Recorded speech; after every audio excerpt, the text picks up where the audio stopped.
His Royal Highness the Crown Prince, Deputy Supreme Commander and First Deputy Premier Prince Salman bin Hamad Al Khalifa met late yesterday with His Royal Highness the Prince of Wales, the heir to the British throne, in Clarence House, London. The meeting comes within the framework of his visit by His Royal Highness the Crown Prince to participate in the 9th Global Islamic Economics Forum, which began today and is hosted by the governments of Malaysia and the United Kingdom in the presence of more than 2,700 participants from 128 countries of both government and private sectors.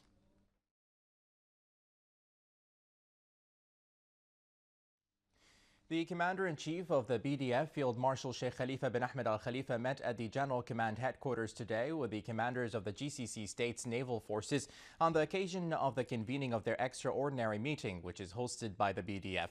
The Commander-in-Chief of the BDF underlined the efforts of the commanders in the consolidation of cooperation among them by continuing to hold coordinatory meetings to increase the effectiveness of joint action and to strengthen relations and to shed light on the development of maritime cooperation between GCC states' armed forces.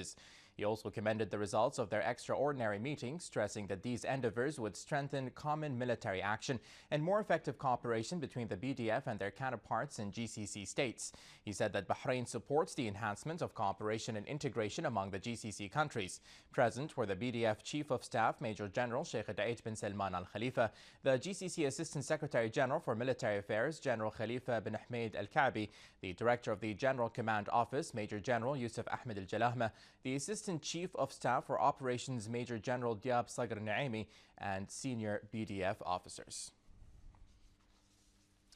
The Bahraini Ironman team, led by His Highness Sheikh Nasser bin Hamad Al Khalifa with the participation of His Highness Sheikh Khalid bin Hamad Al Khalifa, entered final stages of serious training ahead of the Florida Ironman Championship 2013.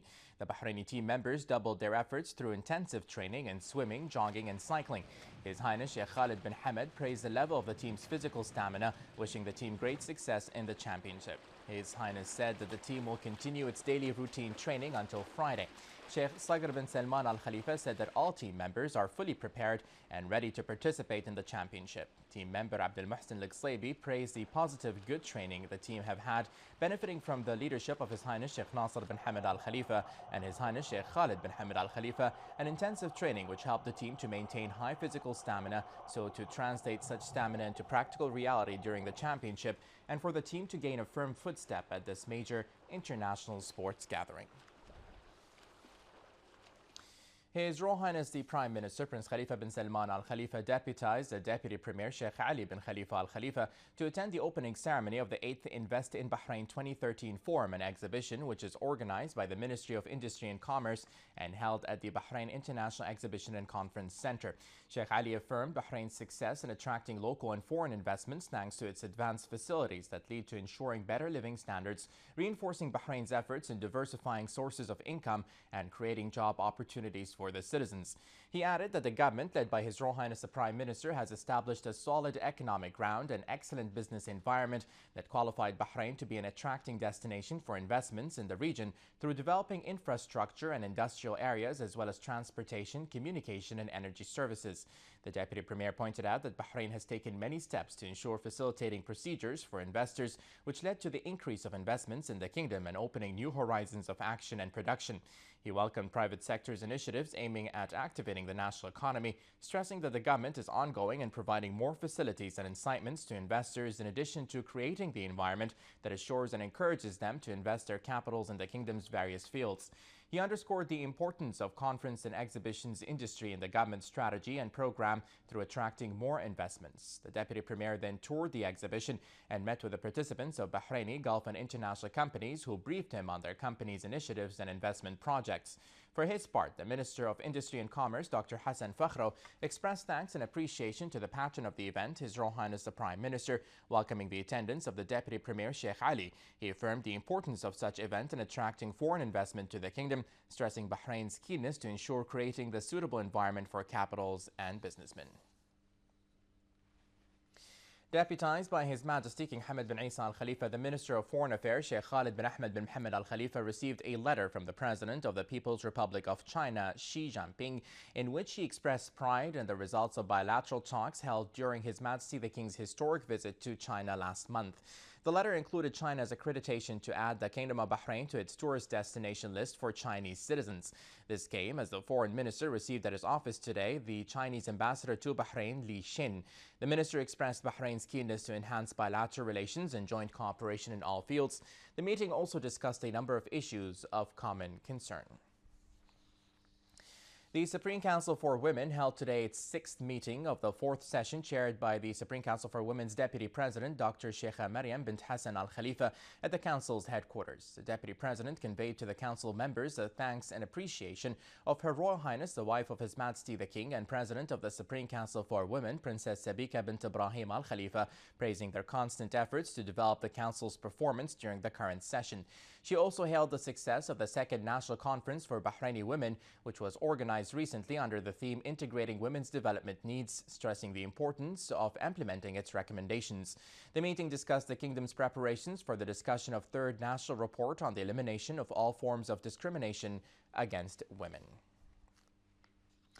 The Bahrain Center for Strategic International and Energy Studies, Dirasat, concluded today the Gulf Strategic Conference that witnessed a discussion of numerous strategic issues over the course of an opening session and 3 other sessions.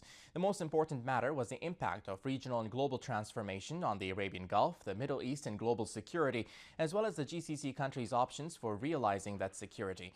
In a statement following the closing ceremony, the center acknowledged and expressed its gratitude to His Majesty the King for his support for the conference and for his receiving the center's International Advisory Board and the conference participants, as well as putting forward numerous important strategic ideas and visions concerning the prevailing regional and global transformations and Bahrain's role in them. The Survey and Land Registration Bureau signed a working agreement with Ordnance Survey Great Britain to set a 5-year specialized strategy. The meeting was signed in the presence of the President of Survey and Land Registration Bureau, Sheikh Salman bin Abdullah Al Khalifa, and the Ambassador of the United Kingdom in Bahrain, Ian Lindsay, by the Director General of Survey, Naji Sept, and the Chief Executive of the British Authority, Vanessa Lawrence. The agreement states for the establishment of a new long-term strategic plan for the Survey and Land Registration Bureau with regards to survey through the development of 3D hologram spatial data model to the Kingdom of Bahrain, in addition to other projects. On the occasion, the President of Survey and Land Registration Bureau said he was pleased to cooperate with the Ordnance Survey Great Britain, stressing the importance of spatial information in achieving strategic infrastructure projects needed by ministries and government agencies, and that will bring significant economic benefits and reduce costs and time to implement government services projects, in addition to exchange of experiences between the two parties. For his part, the British ambassador said that the Ordnance Survey Great Britain is a world-leading geoscience center for survey and monitoring, modeling and research and data, and that the partnership will strengthen the historical relations between the two countries. The Director General and Chief Executive of the Ordnance Survey Great Britain said that the partnership represents the fundamental basis for cooperative action.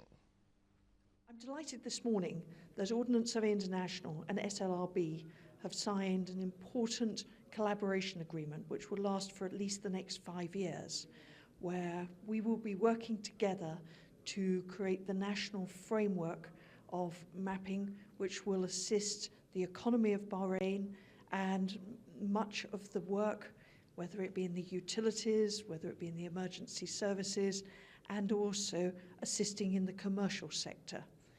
Our work together will involve ensuring that there is authoritative, relied upon and maintained mapping for Bahrain built on world standards, and everything that I have seen today will absolutely ensure that Bahrain becomes one of the leading national mapping authorities in the world and will become a standard for everybody else in the world to observe. Now, the National Dialogue sessions continued today to discuss principles and values of the dialogue after being adjourned for the Hajj season and Eid al-Adha holiday. Joining us now is our correspondent Esther Gulum, who is at the Isa Cultural Center to update us. Esther, can you tell us more about today's sessions? Good evening, Mohammed, and good evening to all our viewers. Yes, welcome to the Isa Cultural Centre, where the National Dialogue resumed today after a 3-week break, as you said, for the Eid holiday and for the Hajj. The last session was on October the 3rd, and at that session the participants reached agreement on the final outstanding principles and values, meaning that we've now reached a very critical stage. We've got 23 principles and values on the table ready to move forward. but sadly the opposition societies have again boycotted the session, although hopes have been high that they would come back after the 3-week holiday. Today's session has been dominated by calls by all the participants here for the opposition societies to rejoin the talks. The terms that have been used have been our brothers, work together for the benefit of the kingdom, for the citizens, and there will be a statement issued at the end of the session, which is just drawing to a close at the moment, and that will be the session calling on the opposition, saying that the door is always open, but nobody wants to proceed without the participation of these societies. So that's dominated today's talks, and hopefully we'll have some good news in the future that these parties have decided to rejoin. So now it's back to you in the studio, Mohammed. Thank you very much, Esther.